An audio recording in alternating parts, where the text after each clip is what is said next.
So we're continuing a series on wholetailing.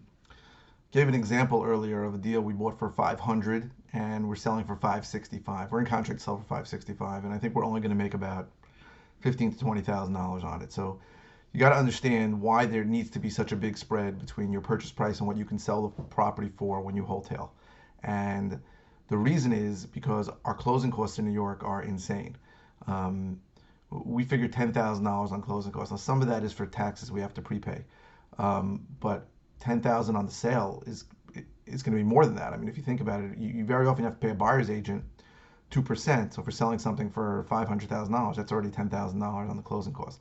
So you got $10,000 closing costs on the buy, $10,000 closing costs on the sale, and then you got to figure out all the holding costs. So very often we borrow money for it, and we have to pay interest. Some of our lenders have minimums of maybe 4 months, so we got to figure a third of a year of interest out on it. Some loans have points that you got to figure the costs, but you got to figure in all your costs. Also, during that time, if we're doing some minimal work to it, you got to figure that in. But during that time, you've got to pay for utilities, you've got to pay the taxes that are due, and you've got to pay for landscaping in the summer or snow removal in the winter. All these things add up. So um, you might need $100,000 spread. Now, it's still a different way to look at the property, not based on ARV and selling it to another investor, but you need to figure in all your costs and really worst case scenario on a wholesale deal. Because if you don't, again, we have the situation all the time. We'll buy something for $250,000 and we'll put it out a wholesale deal for 350, and people go, "Oh, you're making $100,000." We're not making $100,000. First of all, we may not sell it at 350, and second of all the costs that go into it are inconsiderable.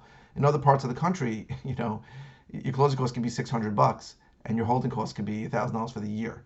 It's just not the case in New York. In New York, very often it could cost you $50,000, 50, to buy a property, hold the property for a few months while the buyer gets his financing, and then sell the property. So you need a huge spread. 100 is a decent amount, but it could be less on smaller properties where you're buying them at 200 or 300. But if you're buying something for $400,000 or $500,000, you need $100,000 spread to make decent money on it. So this is the part that a lot of people don't understand, because they just see you buying something and then they see you selling something and they don't understand all the costs involved. New York is insane for closing costs. Just the recording fees in Nassau County are thousands of dollars when they record a mortgage and record the deed. So you need to understand what your costs will be. I have a calculator I use before I buy something to see what the estimated cost will be, and you should come up with something like that. Or if you need mine, you can ask for it. But you need to have enough of a spread, because also, again, you may not sell the property for the price you want. We thought we were going to sell this property for $600,000, and we didn't get any bites that high.